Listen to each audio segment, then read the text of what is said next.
2022 के बाद फिर से एक बार हमारे यूपी में जो है यूपी टेट की जो हवाएं फिर से चलने लगी है।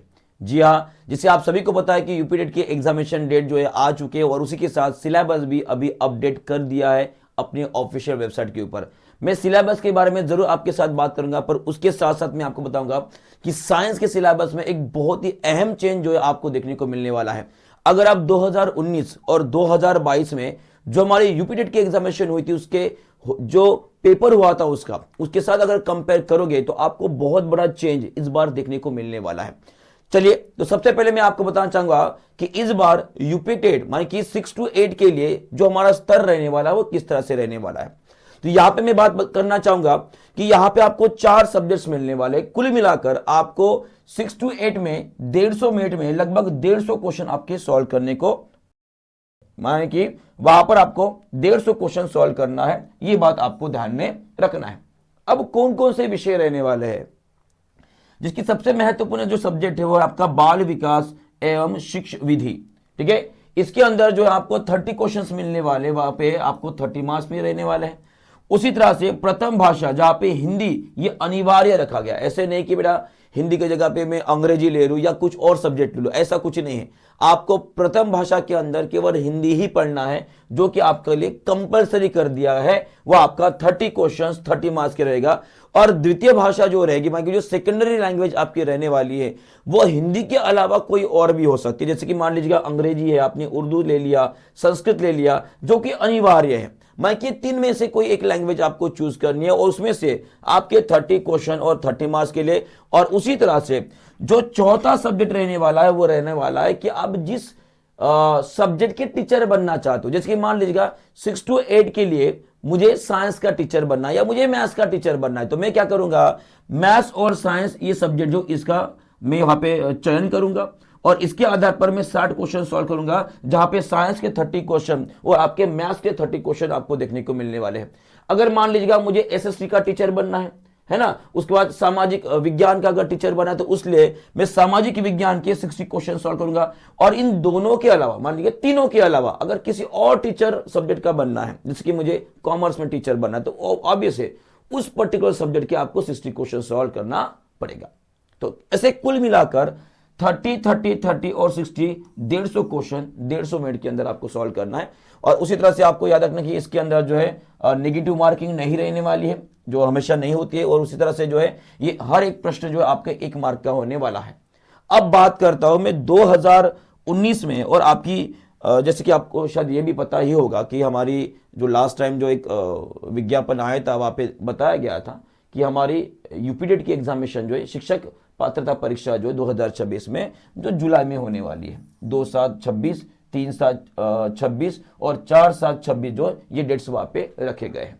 ठीक है, अब बात करते हैं कि प्रीवियस ईयर जो पेपर हुए थे, माने कि 2019 और 2022 में, 2019 और 2022 में अगर आपने पेपर्स का एनालिसिस किया होगा तो वहां पर आपने देखा होगा कि विज्ञान की अगर मैं बात करता हूं, मैं अगर विज्ञान की बात करता तो विज्ञान इस सब्जेक्ट के अंदर जो है 2019 में 30 क्वेश्चंस आपके साइंस के और उसी तरह से 30 क्वेश्चंस आपके जो मैथ्स के थे जो कंबाइन करे गए थे। माने कि यहाँ पे पहले 91 से लेकर लगभग 100 क्वेश्चन तक, 100 नंबर के क्वेश्चन तक जो है साइंस रखा गया था, फिर कंटिन्यूस मैथ्स रखा गया था, फिर एंडिंग में फिर से 20 क्वेश्चन जो है आपके साइंस के रखे गए। माने कि एक प्रकार का मर्जिंग वाला पैटर्न जो आपको वहां पे दिखाई दे। फिर 2022 में फिर से जब हमारे यूपी टेट का एग्जामिनेशन हुआ, वहां पे विज्ञान के सीधे 91 से लेकर 120 तक जो है आपके क्वेश्चन दिखाई देते साइंस के, और उसी तरह से 121 से लेकर 150 तक क्वेश्चन थे हमारे मैथ्स के। तो इस तरह का पैटर्न माने कि, और यहाँ पे पेडागोजी से रिलेटेड कोई भी क्वेश्चन पूछा नहीं गया था। पर यही एक बदलाव जो इस बार आपके साइंस के सिलेबस में आपको देखने को मिलने वाला है, क्योंकि यहाँ पे पेडागोजी के ऊपर भी थोड़ा सा ध्यान दिया गया है। इसके पेपर पैटर्न या पेपर सिलेबस के अंदर जो है उसको जो है इन्वॉल्व किया गया है। वो किस तरह से सिलेबस है तो उसके बारे में थोड़ा डिस्कशन कर लेते हैं। मैंने इसको 3 भागों में विभाजित कर लिया है। पहले तो कंटेंट पढ़ लेंगे कि बायोलॉजी, फिजिक्स और केमिस्ट्री के अंदर कौन कौन से टॉपिक है। इसके बाद जो है वहां पे आपको पेडागोजी से रिलेटेड जो टॉपिक रहेंगे उसके बारे में बताऊंगा। तो सबसे पहले बात करते हैं बायोलॉजी से। तो यहाँ पर आप देख सकते हो कि दैनिक जीवन में विज्ञान का महत्वपूर्ण क्या रहने वाला है। मानव के द्वारा किए गए जो खोज रहेंगे उनके बारे में सवाल पूछे जाते हैं। रेशे और वस्त्र के बारे में पूछे जाएंगे। सजीव निर्जीव पदार्थ क्या होते हैं, उसके बाद जीव जगत क्या होता है, जिसमें आपका बायोलॉजिकल क्लासिफिकेशन आ जाएगा, फिर एनिमल किंगडम आ जाएगा, प्लांट किंगडम आ जाएगा। इनके द्वारा किए गए जो एडेप्टेशंस होते हैं इनके द्वारा सवाल पूछे जाते हैं। ये जो टॉपिक है आपका सबसे ज़्यादा इंपॉर्टेंट रहेगा। और अगर आपने 2019 और 22 का पेपर अगर देखा है तो इसी टॉपिक से बायोलॉजी में सबसे ज़्यादा सवाल पूछे गए थे। फिर सेकंड जो था जंतु की संरचना एवं कार्य, सूक्ष्म जीव और उनका वर्गीकरण, कोशिका में जो अंग तंत्र होते हैं उनके बारे में, माने कि सेल्स और जो सेल ऑर्गेनल्स होते हैं कौन सा काम करता है, उनका कौन सा फंक्शन होता है, इस तरह के सवाल पूछे जाते हैं। किशोरावस्था व विकलांगता, उसके बाद जो है भोजन स्वास्थ्य, ये एक और इम्पोर्टेंट टॉपिक है। इसके ऊपर भी एक बहुत ही ज्यादा क्वेश्चन पूछे जाते हैं। भोजन से रिलेटेड न्यूट्रिशन, कार्बोहाइड्रेट, फैट, इससे रिलेटेड क्वेश्चंस रहेंगे। जंतुओं में पोषण किस तरह से होता है, उसके बाद पौधों में पोषण किस तरह से होता है, माने कि यहाँ पे सिंपल आपको एनिमल फिजियोलॉजी, जिनको हमें जंतु कारिकी के नाम से जानते हैं, और एक होता है आपका प्लांट फिजियोलॉजी जिसको हम जो है पादप कारिकी के नाम से जानते हैं। इन दोनों टॉपिक के ऊपर सबसे ज्यादा सवाल, माने कि 4 या 5 टॉपिक भी अगर आपने कर लिए थे बेटा तो आपका आराम से सभी के सभी बायोलॉजी कवर हो जाएगी। इसके बाद पौधों में पोषण, जीवों में शोषण, ये सब कुछ जो है आपके एनिमल फिजियोलॉजी के अंदर ही आ जाएंगे। फिर बात करते हैं फिजिक्स की, तो बड़ा सरल सा जो है इसके टॉपिक्स रखे गए हैं। मापन, विद्युत धारा, चुंबकत्व, गति बल एवं यंत्र, ऊर्जा, कंप्यूटर, ध्वनि, स्थिर विद्युत, प्रकाश एवं प्रकाश यंत्र, उसके बाद वायु गणना, संगठन, आवश्यकता, जो भी होता है, माने कि ये इन्वायरमेंट के कुछ टॉपिक यहाँ पे डाले गए। फिर जल आवश्यकता, उपयोगिता, स्रोत, गुण, प्रदूषण, जल संरक्षण, ये सभी के सभी टॉपिक, माने कि ये आखिर के जो 2 टॉपिक आपको नजर आ रहे हैं वो एक्चुअली हमारे ईवीएस के टॉपिक है जो यहाँ पर भी हम कवर करने वाले हैं। ये सबको क्लियर हो गया, डन है। चलो आगे बढ़ते, फिर देखते हैं केमिस्ट्री का। अब इन्होंने केमिस्ट्री के सिलेबस में एक टॉपिक डाल दिया फिजिक्स का, जैसे कि यहाँ पे आप देख पा रहे हो ऊष्मा एवं ताप। ऊष्मा एवं ताप ये एक्चुअली ये फिजिक्स का टॉपिक है, ये फिजिक्स का टॉपिक है जो हम फिजिक्स में पढ़ेंगे। फिर पदार्थ और पदार्थ के समूह रहेंगे, फिर पृथक्करण की जो प्रक्रिया रहेंगी उनके बारे में रहेगा। आस पड़ोस में होने वाले परिवर्तन, भौतिक एवं रासायनिक परिवर्तन के बारे में। अम्ल, क्षार और लवण, ये सबसे ज्यादा इंपॉर्टेंट टॉपिक रहेगा। मानव निर्मित वस्तु, ये प्लास्टिक, कांच, साबुन, मृतिका, इनके बारे में रहेगा।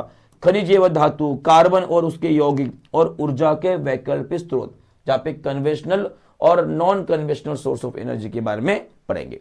तो ये हो गया आपका केमिस्ट्री का सिलेबस।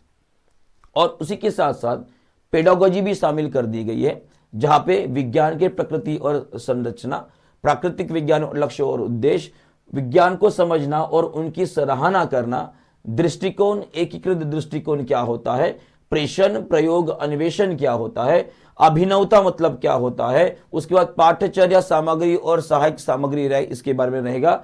मूल्यांकन, समस्याएं और उपचारात्मक जो भी आपका शिक्षण होता है इसके बारे में, ये पूरा का पूरा जो है आपका विज्ञान की पेडागोजी जिसे हम बोलेंगे उसके बारे में ये टॉपिक्स रहेंगे। पर 2019 और 22 में बेटा पेडागोजी के क्वेश्चन जो है वहां पे पूछे नहीं गए थे। ठीक है, ये बात आपको ध्यान रखना है। पर्टिकुलर सब्जेक्ट वाले जो पेडागोजी है उसके बारे में बात कर रहा हूं, ये क्लियर हो गया। अब ये सब कुछ देखने के बाद अगर आप इस बार की तैयारी बहुत बेहतरीन तरीके से करना चाहते हो, आपकी एग्जामिनेशन होने वाली है 7वें महीने में, लगभग 7वें महीने में होने वाली, तो लगभग अभी आपके पास लगभग 5 से 6 महीने बाकी है। और इन सभी दिनों में ये आपको सोचकर नहीं चलना कि मेरे पास बहुत सारा समय है और मैं आराम से पढ़ाई करूंगा, तो बेटा ऐसी अगर गलती करोगे तो पछताओगे।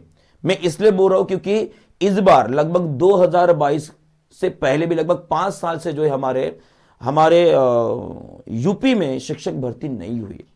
तो अभी से सभी लोग जो है बिल्कुल डटे पड़े हैं कि कब ना कब जो है शिक्षक भर्ती आएगी और हम एग्जामिनेशन देंगे, क्योंकि लगभग 20 लाख से भी ज्यादा फॉर्म जाएंगे जहां पे बहुत ज्यादा कंपटीशन रहने वाला है।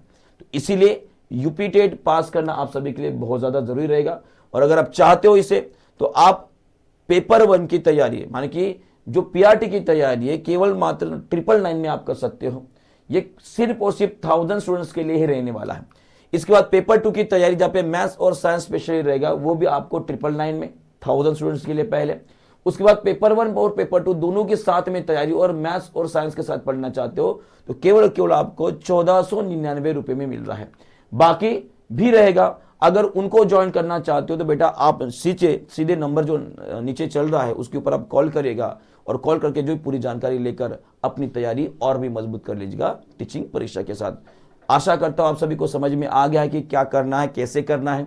और अगर आपको इन्फॉर्मेशन पसंद आए तो लाइक करने के साथ शेयर और एक कमेंट जरूर आपका लगा दीजिएगा और सब्सक्राइब करके रख दीजिएगा, क्योंकि बहुत जल्द जो है हम यूट्यूब के ऊपर भी फ्री क्लासेस के अंदर मिलने वाले, जहां पे PYQ का हम डिस्कशन करेंगे और इससे हम समझ में आ जाएगा कि किस तरह से आपको प्रिपरेशन करनी है। डन है?